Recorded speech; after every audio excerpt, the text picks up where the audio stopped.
Hey everybody, what's up and welcome back to today's video guys. And today guys, I'm going to go and be showing you how to log into Whm in cPanel.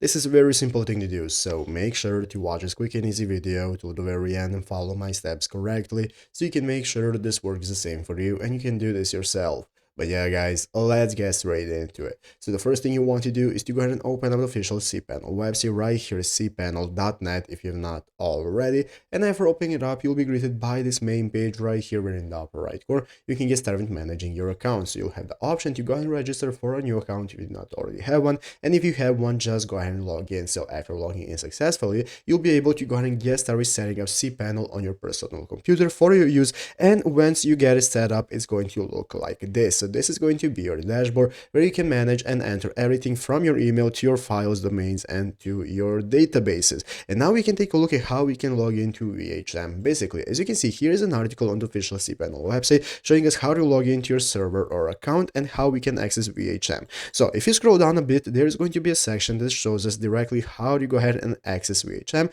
as you can see right here. So we are going to go and be using the IP address and the domain right here that you can take a look at, and this port that we're going to go and be entering into our server. So to log into your Whm account, you want to follow the steps right here. You want to enter your Whm username in the username text box and the password in the password text box. After that, you can click login, and this is going to enable you to log into Whm using the domains right here. So if you want to find these domains and you want to access them, you can go ahead and find this article right here on cpanel.net so you can access Whm directly and start logging in using your info, and it's easy as that. So I hope this video was helpful. If it was, make sure to leave a like, subscribe to the channel. So guys, thanks for watching, take care, and bye.